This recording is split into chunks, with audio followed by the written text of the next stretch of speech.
서로를 바라보면서 함께 축복하며 인사하실까요? 새해에 주님의 은혜가 충만하십시오. 같이 인사하실 거예요. 새해 주님의 은혜가 충만하십시오. 우리 아주 이쁜 집사님들이 막 이렇게 크게 인사하니까 너무 또 좋은 것 같아요.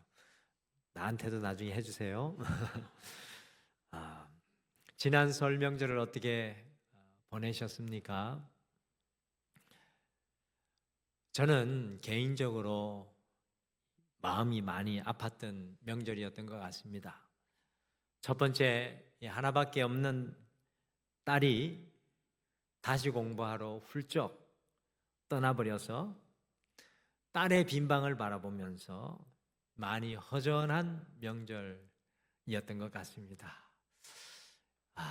그래서 하나는 외롭겠구나. 우리 김상욱 권사님 큰 따님 하나는 외롭겠구나 라는 생각을 제가 했습니다. 두 번째는 92세가 되신 아버지께서 치매가 심해지셨다는 사실입니다. 며느리가 이제 더 이상 명절 식사를 준비를 제대로 하지 못하는 부모님을 위해서 식사를 준비하러 온양으로 내려갔는데 며느리를 보면서 아버지가 고개를 갸우뚱거리면서 제게 말씀하셨습니다. 어디에서 많이 본 사람인데 누구신가? 라고 제게 하셨습니다. 그래서 제가 깜짝 놀라서 제가 누구인지는 아시지요? 라고 물었더니 아버지가 너는 누구인지 안다. 내 아들이지 라고 하셨습니다. 그런데 식사를 하다가 자꾸 제게 말을 높이시는 겁니다. 그래서 제가 다시 물었습니다. 제가 누구인지 아시지요? 그랬더니만 아버지가 박학재라고 대답을 하셨습니다. 아들이 아니라 당신의 이름을 말씀하시는 것입니다. 그 모습을 보면서 참 세월 앞에는 장사 없다라는 말을 실감을 하게 됐는데 그래도 잠깐 외출했다가 또 잠깐 돌아오시고 그런 시간이 있어서 목욕도 시켜드리고 며느리가 머리도 깎아드리고 참 좋은 시간을 보냈는데 제 마음은 참 아버지를 보면서 많이 아팠습니다.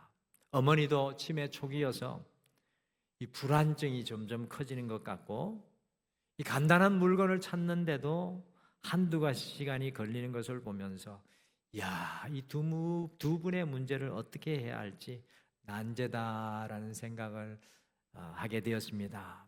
두 분만 생각하면 지금 상태로 몹시 엉켜버린 실타래처럼 어떻게 풀어야 할지 좀 난감한 상황입니다.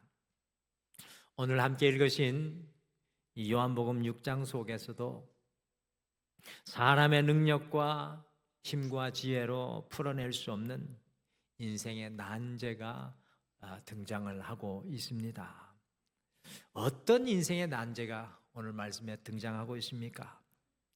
예수님과 12제자들이요 열심히 정말 사람에 치이고 지치도록 사역을 하다가 잠깐 쉬기 위해 따로 모여 있었는데 예수님과 제자들이 있는 곳을 알고 큰 무리가, 더 정확히 말씀드리자면은 남자만 자그마치 5,000명의 무리들이 허기지고 굶주린 무리들이 예수님과 제자들에게 몰려왔습니다.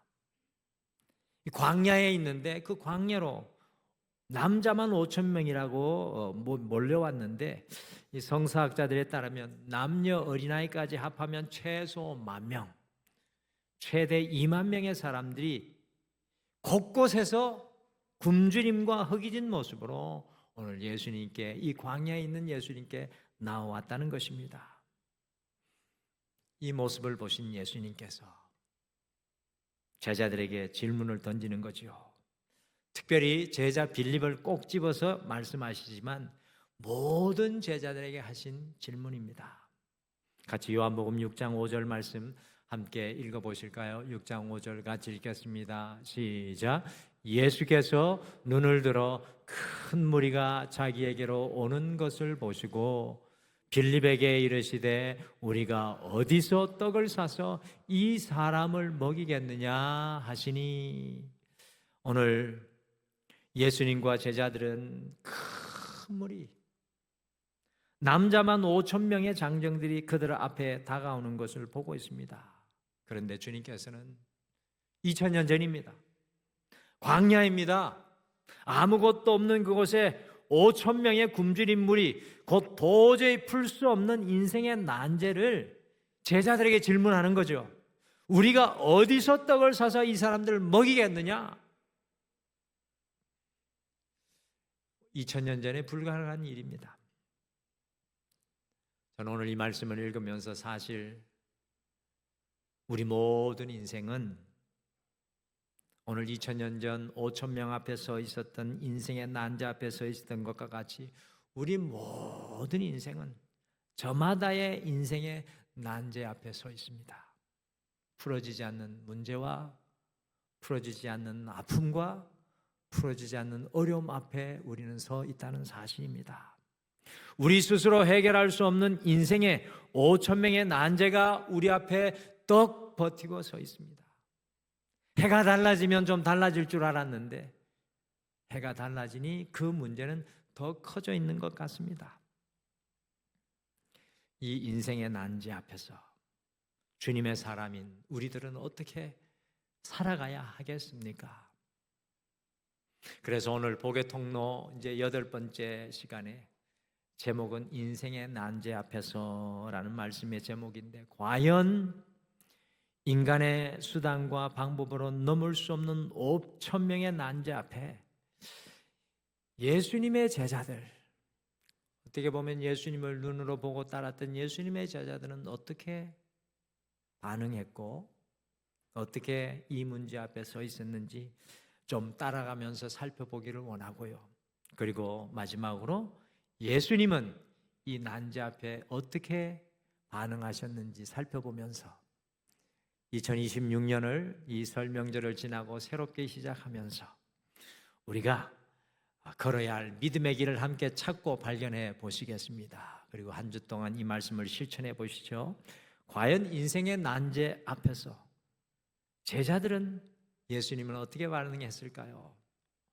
자, 우리 한번 같이 읽어보실까요? 같이 읽겠습니다. 시작. 제자 빌립은 인생의 난제 앞에 예수님을 빼고 계산하였습니다. 예수님을 빼고 계산한 빌립.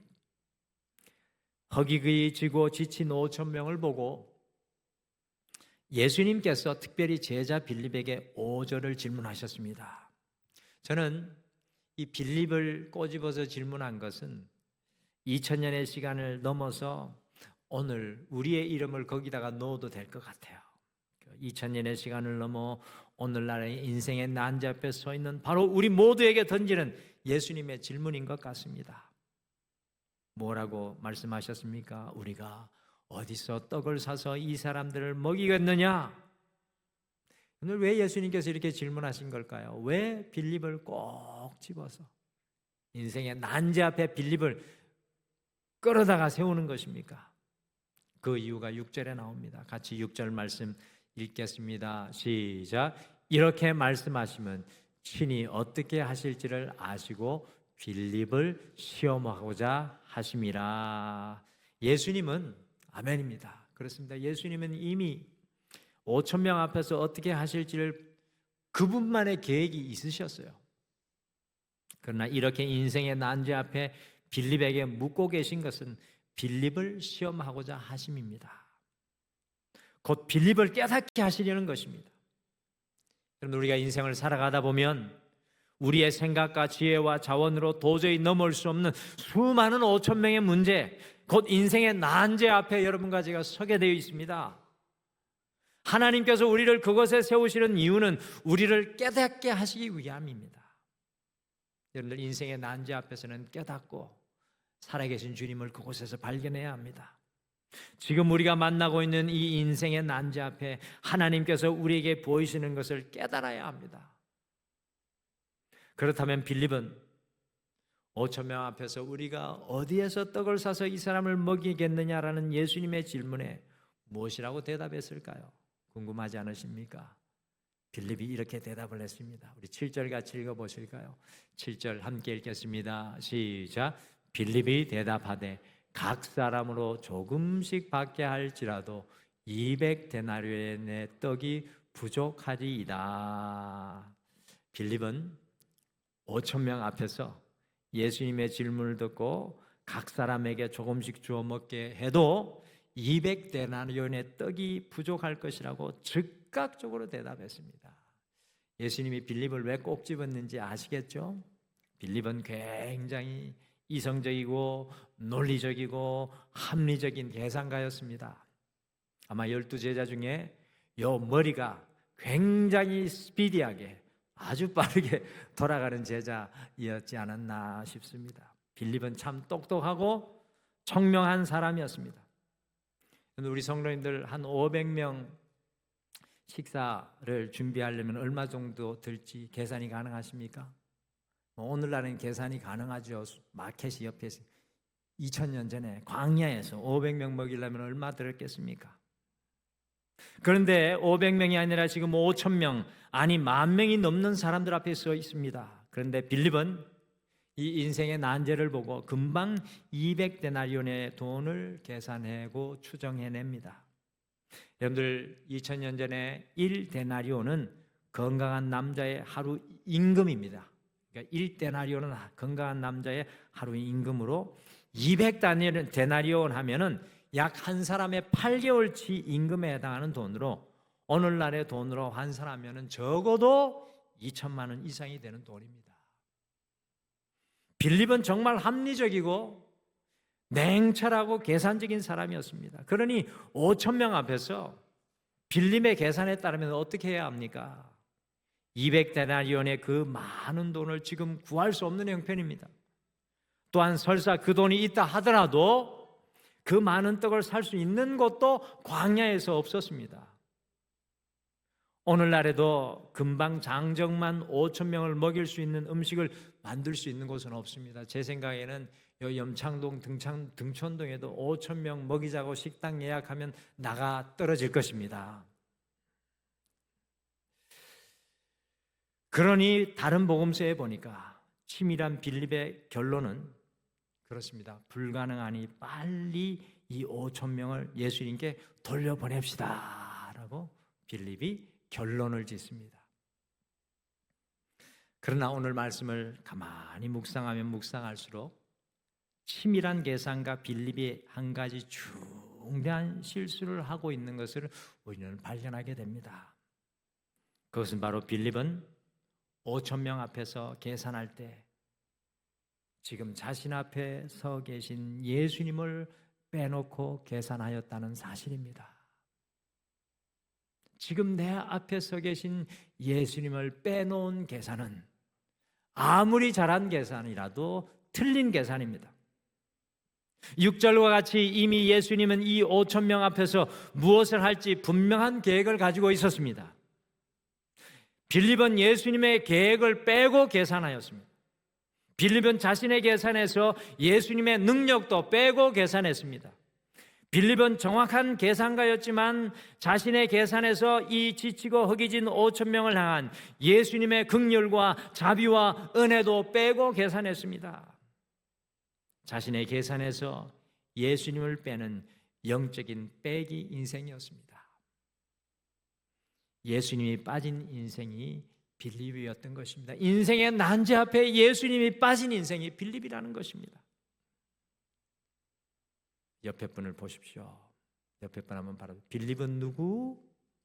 바로 당신 이렇게 바로 나 이렇게 다시 빌립은 누구? 바로 나. 네. 빌립은 다른 누구가 아니라 오늘날 인생의 난제 앞에 서 있는 바로 여러분과 저의 모습입니다. 빌립은 너무나 똑똑해서 자신의 경험과 방법과 수단으로 계산하였지만 그것은 예수님을 빼놓은 계산이었습니다. 예수님을 빼놓은 계산, 틀린 계산입니다. 우리도 너무나 똑똑해서 인생의 난제 앞에 우리의 경험과 가진 것이 많아 자꾸 우리의 삶 속에 예수님을 빼놓고 계산하는 빼기 인생을 살아갑니다. 그런데 빼기 인생은 날마다 본전입니다. 예수님 뺀 인생은 날마다 본전이에요. 내가 가진 걸로 먹고 내가 가진 걸로 그거 신앙인의 길이 아닙니다. 빌립은 자기가 계산한 만큼 먹고 사는 거예요. 빼기 인생. 인생의 난제 앞에 빌립과 같이 예수님을 빼놓고 계산하지 않기를 바랍니다. 2026년 예수님은 이미 우리의 모든 인생의 난제와 인생의 문제 앞에 당신의 계획이 있으신 줄 믿으시기를 간절히 축복합니다. 이 인생의 난제 앞에 주님의 계획하심이 있는 줄 믿습니다. 5,000명 앞에서도 예수님의 능력은 여전히 유효합니다. 빌립은 그것을 보고 있지 못합니다. 5,000명 앞에 그들을 향한 예수님의 긍휼과 자비는 무궁하십니다. 이번 한 주를 살아갈 때 예수님을 빼놓는 빼기 인생을 벗어나 모든 순간에 특별히 인생의 난제 앞에 예수님과 함께 계산하고 예수님의 눈과 마음으로 우리의 삶을 전혀 새롭게 볼 수 있는 여러분과 제가 되시기를 간절히 축복합니다. 난제는 예수님을 빼놓았기 때문에 난제입니다. 그러면 제자 안드레는 어땠을까요? 같이 읽어보실까요? 인생의 난제 두 번째 같이 읽겠습니다. 시작. 제자 안드레는 인생의 난제 앞에 예수님을 더하지 못하였습니다. 빌립에게 던진 질문을 듣고 느닷없이 질문도 안 했는데 베드로의 동생 안드레가 튀어나옵니다. 여러분 베드로가 나서기를 좋아하잖아요. 근데 보니까 그 집 내력인가 봅니다. 안드레도 나서기를 좋아하네요. 근데 참 이렇게 가르치는 입장이나 이렇게 누구를 인도하는 입장에서 좀 이렇게 바보같이 나서는 사람이 있어줘야 일이 됩니다. 할렐루야. 교회도 뭔 일이 안 될 것 같아도 미친 듯이 나서주는 사람이 있어야 일이 되는 줄 믿습니다. 저는 좀 안드레같이 교회에서는 나의 모든 무장을 해제하고 주님 앞에 좀 나서는 사람이 많아지기를 간절히 축복합니다. 그 사람이 축복받아요. 빌립한테 질문했는데 안드레가 나서잖아요. 자, 안드레가 어떻게 나섭니까? 같이 요한복음 6장 9절 함께 읽겠습니다. 시작. 여기 한 아이가 있어 보리떡 5개와 물고기 2마리를 가지고 있나이다. 그러나 그것이 이 많은 사람에게 얼마나 되겠사옵나이까. 이 안드레 재밌는 사람이에요. 설교자들이 안드레를 보는 눈이 두 가지로 갈려집니다. 첫째는 아주 긍정적으로 안드레를 봐가지고 자신이 가진 것을 예수님께 드려 하나님의 역사를 일으키는 동력을 했다는 것. 곧 안드레는 자기 자신이 가진 것을 예수님께 가져왔던 사람이라고 평가합니다. 좋은 평가죠. 두 번째는 안드레를 부정적으로 보아가지고 자신의 부족한 것을 주님께 가져오기는 하였지만 9절처럼 그러나 그것이 이 많은 사람들에게 얼마나 되겠습니까? 라고 예수님을 몰아붙였던 지극히 현실주의자이며 냉소주의자라고 평가합니다. 그런데 과연 안드레는 어떤 사람일까요? 안드레를 좋은 사람이라고 손들어주고 싶으세요? 아니면 안드레는 좀 그래요 라고 이렇게 하시겠습니까? 가만 생각해 보니까 저는 안드레에게 동전의 양면과 같이 두 가지 장점과 단점이 다 있었던 것으로 평가하고 싶습니다. 사실상 안드레는 자신이 가진 것은 무엇이든지 주님께 가지고 오는 사람이었습니다. 여러분들 요한복음에서 제일 먼저 전도한 사람 누굽니까? 안드레. 세례요한 예수님이 전해준 거 말고 세례요한 빼면 안드레입니다. 안드레가 누구를 데리고 왔습니까? 천방지축 그의 형 베드로를 데리고 오잖아요. 안드레는 데리고 오는 사람 맞습니다. 그리고 안드레는 보니까요 이방 유대인들도 주님께 데리고 왔어요.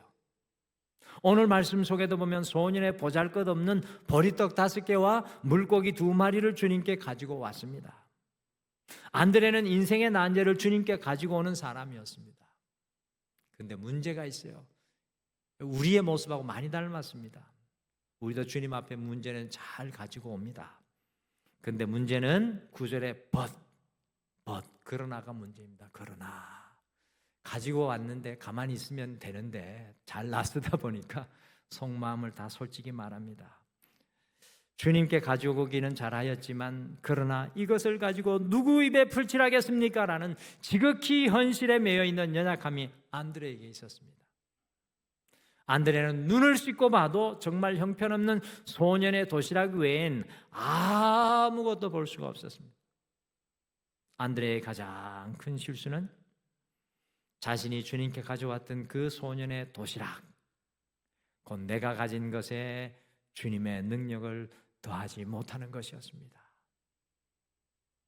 안드레는 인생의 난제 앞에 영적인 더하기 장애자였습니다. 그런데 우리의 모습과 같지 않나요? 문제가 생기면 교회로 달려나와 주님 앞에 기도하고 막 하는데 문제는 주님을 더해야 되는데 주님을 더하지를 못해요. 안드레처럼 그러나 고개를 갸우뚱하며 돌아갑니다. 안드레는 5,000명 앞 인생의 난제 앞에 예수님께서 가지신 계획을 더하지 못했습니다. 안드레는 인생의 난제 앞에 예수님의 능력을 더하지 못했습니다. 안드레는 인생의 난제 앞에서 자신이 찾아 가져온 오병이어의 예수님의 긍휼과 자비와 은혜를 더하지 못했습니다. 사랑하는 성도 여러분, 5,000명 앞 곳 인생의 난제 앞에서는 내가 가진 것에 주님을 더할 수 있는 믿음이 필요합니다. 가장 작은 것을 가졌을지라도 주님을 거기에 더하게 한다면 저는 오늘도 여러분과 저에게 여전히 소망이 있는 줄 믿습니다. 신앙생활의 본질은 모든 상황 속에서 주님을 더하는 영적인 고백입니다. 여러분들, 신앙에서 이것 없으면 아무것도 아닙니다. 내 인생이 아무것도 보이지 않는 지금 이 순간 주님을 더할 수 없다면 우리는 우리의 신앙을 많이 돌아봐야 됩니다. 이번 한 주 인생의 난제 앞에 주님을 날마다 더하고 살아가는 영적인 더하기로 살아갈 수 있는 여러분과 제가 되시기를 간절히 축복합니다. 어릴 때 그러잖아요. 아버지, 엄마 나 요거밖에 없는데. 그러면 저도 그래요. 딸이 와가지고 아빠 나 이게 지갑을 보여주면서 나 2만 원밖에 없어. 왜 그런지는 모르겠지만 그러면 없는 돈도 찾아서 갖다 줍니다. 지혜로운 거죠. 더할 수 있는. 그렇죠. 우리가 주님을 더해야 합니다. 2026년 주님 더하는 여러분들 되시기를 간절히 축복합니다. 빼지 말고 더하세요. 자, 그러면 이제 주님을, 우리 예수님을 봐야죠. 이게 우리는 더하기 하고 빼기밖에 몰라요. 수학 잘 하시는 분들은 저는 수학을 잘 못합니다. 더하기하고 빼기 정도밖에 능숙하지 않는데, 자, 예수님은 어떤가? 같이 읽어봅시다. 예수님 시작. 예수님은 인생의 난제 앞에 감사로 곱하기와 나누기의 역사를 이루셨습니다. 감사로 곱하기와 나누기의 역사를 이루시는 예수님. 그러면 과연 우리 예수님께서는 5,000명 앞에서 어떻게 응답하셨습니까? 같이 요한복음 6장 11절 말씀을 읽어보실까요? 11절 같이 읽겠습니다. 예수께서 떡을 가져 축사하신 후에 앉아있는 자들에게 나누어 주시고 물고기도 그렇게 그들의 원대로 주시니라. 아멘. 예수님의 아주 중요한 행동 하나가 나옵니다. 그것은 무엇이냐 하면 그 물고기 2마리와 보리떡 5개를 받으시고는 그것을 정말 보잘것없는 것을 하늘 향해 높이 드시고 축사를 하신 겁니다. 이 축사하다라는 번역이 마음에 안 들어요. 그래서 마음 뜻도 잘 와닿지가 않고 그렇지 않습니까? 그래서 원어 성경을 보니까 유카리스테오라는 단어가 쓰여져 있습니다. 유카리스테오. 이거는 한국말로 옮기면 감사하다라는 뜻입니다. 감사하다. 물고기 2마리 하니까 여러분들도 이렇게 생각하시는 분이 있어요. 설명절 번에 굴비 생각하시는 분이 물고기 2마리. 굴비구나, 굴비. 여러분들 잘못된 생각입니다. 거칠거칠한 보리떡을 입에 넣으면 목에 걸려 잘 넘어가지 않으니까 갈릴리 호수에서 흔하게 잡히는 작은 생선, 멸치보다 조금 큰 생선, 잡어들을 밑반찬으로 절인 겁니다. 절인 거. 굴비가 아니에요. 굴비가. 그러니 보리떡이나 물고기가 나 얼마나 초라한 음식입니까? 정말 여기 물고기 이 보리떡 5개, 물고기 2마리 초라한 음식. 이거는 정말 뭐 어디 갖다 내놓기도 힘든 음식이에요. 우리는 많이 차려놓고 이야기하잖아. 차린 것이 없어서 많이 차려놓고. 근데 여기는 정말 차린 것이 없는 음식입니다. 과연 이런 것들이 5천 명 앞에 감사할 거리가 됩니까? 5천 명 앞에서 보리떡 5개와 물고기 2마리가 도대체 무슨 의미가 있다는 것입니까? 그러나 우리 예수님은 안드레가 가져온 이것을 받아들고, 예수님의 이 행동이 되게 놀랍습니다. 하늘을 향하여 높이 들고 5천 명 앞에서 감사합니다. 그리고 그것을 나눠주시는데 놀라운 일이 일어나잖아요. 먹기를 원하는 사람들은 원하는 대로 다 받는 역사가 일어났습니다. 사랑하는 성도 여러분, 우리의 인생 속에서 감사는 하나님 앞에 향한 감사는 오늘 11절처럼 인생의 난제 앞에 부족함을 채워지게 하는 곱하기의 역사를 이루는 능력인 줄 믿으시길 바랍니다. 문제가 일어나면 자꾸 불평하는데 그건 마이너스도 아니고 엄청나게 무서운 행동입니다. 인생의 난제 앞에 하나님 앞에 들어 감사하는 것은 곱하기의 역사입니다. 우리의 인생 속에서 감사는 상상할 수도 없을 만큼 나누어지게 하는 나누기의 역사입니다. 감사하면 곱하고 나누어지는 무한대의 역사가 일어나게 됩니다. 5천 명의 문제, 곧 인생의 난제 앞에서도 감사를 잊지 않는 자의 손에서는 아무리 보잘것 없는 것이라도 곱하기와 나누기의 기적을 일으킬 수 있다는 것을 예수님께서는 오늘 우리에게 보여주고 계신 것입니다. 사랑하는 성도 여러분, 여러분과 제가 2026년 어떻게 살아가야 하겠습니까? 우리 앞에 인생의 난제는 사라지지 않을 겁니다. 인생의 문제도 없어지지 않을 겁니다. 그런데 그 순간 우리는 그 척박한 인생의 땅 속에서도 내 손에 들려진 보리떡 5개와 물고기 2마리를 들고서도 하나님을 향하여 감사하는 여러분과 제가 되기를 간절히 소망합니다. 주님, 이 부족한 것, 이것으로 감사합니다. 내게 주신 이 자녀들을 인해서 감사합니다. 내게 지금 주신 이 직장과 사업으로 인하여 감사합니다. 그 척박한 땅에서 감사를 올려드릴 때 우리의 인생 속에도 곱하기와 나누기의 역사는 여전히 유효할 줄 믿습니다. 사랑하는 성도 여러분, 우리의 진정한 감사의 제목은 우리의 삶의 환경과 우리가 가진 것이 아니라 오늘 잊지 않았으면 좋겠습니다. 우리를 끝까지 사랑하시는 예수님인 줄 믿으시길 바랍니다. 저는 98세 된 김남길 장로님의 죽음을 보면서 한 가지 느낀 게 있습니다. 믿음으로 죽어야 된다. 옆에 분에게 믿음으로 죽으세요 이렇게 좀 인사하지 마세요. 좀 이상한데 믿음으로 죽으면 소망이 분명한 것 같아요. 김 장로님의 장례식이 슬프기도 하고 허전하기도 하고 마음의 애통함도 있지만 그분이 믿음으로 산 것이 분명하기에 여러분들 너무 아름답지 않습니까? 주님과 끝까지 동행하는 삶이 이어지는 것 같아 행복했습니다. 우리의 삶의 환경과 우리의 가진 것이 아니라 우리를 끝까지 사랑하시는 예수님이 있으십니다. 그게 진정한 감사의 제목입니다. 여러분들 5천 명 인생의 난제의 문제가 아니라 주님의 눈은 허기지고 지친 그 영혼들을 사랑하신다는 겁니다. 인생의 난제 앞에 서 있는 지금 이 순간 더욱 감사의 삶으로 곱하기와 나누기의 은혜를 삶의 현장 속에서, 가정 속에서, 직장과 사업 속에서 여러분과 저도 누리는 2026년이 되기를 간절히 소망합니다. 그리고 간증하십시오. 목장에서 이번 한 주 우리가 두 손 높이 들어 주님께 감사해야 할 것은 과연 무엇일까요? 지금 우리 모두는 2000년의 제자들과 같이 2000년 전의 제자들과 같이 예수님이 서 있었던 5,000명 곳 인생의 난제 앞에 서 있습니다. 여러분들 2026년 만만치 않을 거예요. 교회들도 만만치 않습니다. 여러분들 삶도 만만치 않고 세상도 만만치 않습니다. 우리는 과연 어떻게 살아가야 하겠습니까?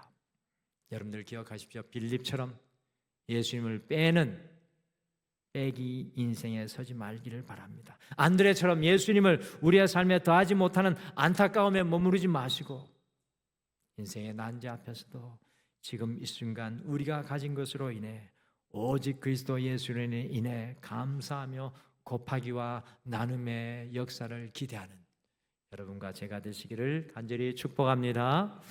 오늘 성가대도 참 어떻게 이렇게 우리 교회는 성령님이 역사하시는가 봐요.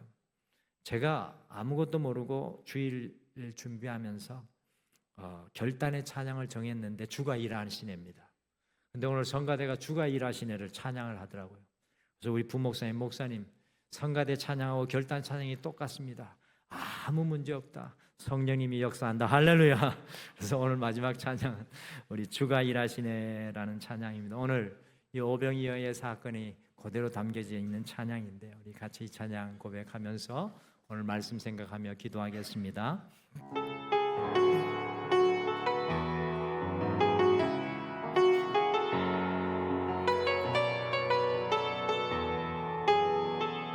날이 저물어 갈 때 빈들에서 걸을 때 그때가 하나님의 때 내 힘으로 안 될 때 빈손으로 걸을 때 내가 고백해 여호와 이래. 다시 한번 고백할까요? 날이 저물어 갈 때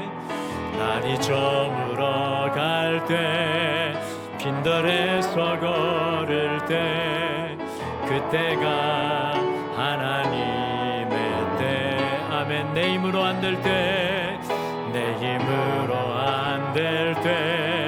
빈손으로 걸을 때 내가 고백해 여호와 이래. 주가 일하시네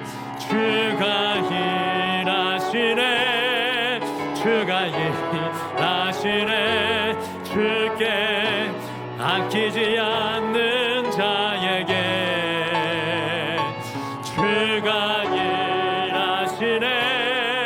주가 일하시네 신뢰하며 걷는 자에게. 우리 모인 이곳에 주님 함께 계시네. 누리네 아버지네. 적은 떡과 물고기 내 모든 걸 드릴 때 모두 고백해 여호와 이래. 우리 모인 이곳에 주님 함께 계시네. 누리네 아버지네. 아멘. 적은 떡과 물고기 내 모든 걸 드릴 때 모두 고백해 여호와 이래. 주가 일하시네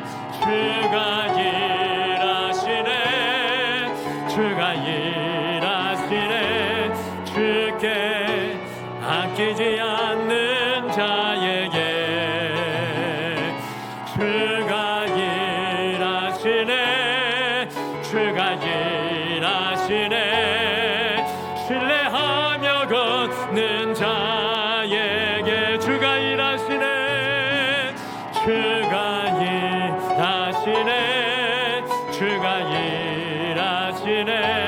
주께 아끼지 않는 자에게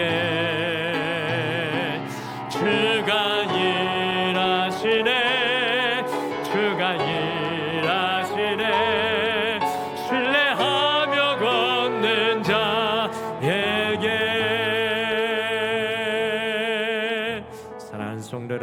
2026년 우리의 삶의 모든 현장에, 비록 우리의 인생의 문제 앞에서도 빌립과 같이 주님을 빼놓는 영적인 실수를 범하지 않기를 소망합니다. 2026년 안드레아와 같이 우리의 연약한 것을 주님께 가져와 주님을 더하지 못하는 안타까움의 자리에 머물지 않기를 소망합니다. 2026년 주님과 같이 주님 우리에게 허락하여 주신 그 작은 것들 들고 감사하며 주님 앞에 나아갈 때 주님이 곱하시고 나누시는 역사가 우리의 가정 속에, 삶 속에 일어나기를 소망합니다. 그 주님 바라보며 함께 잠깐 기도하겠습니다. 아버지 하나님,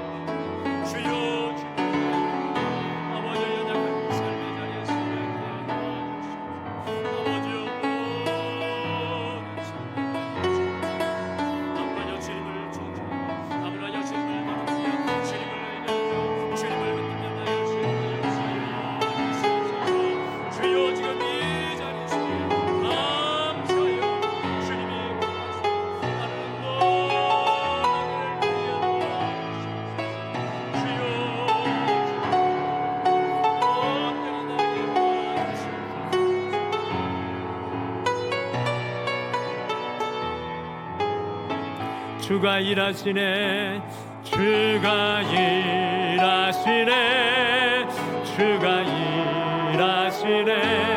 주께 아끼지 않는 자에게 주가 일하시네, 주가 일하시네. 신뢰하며 걷는 자에게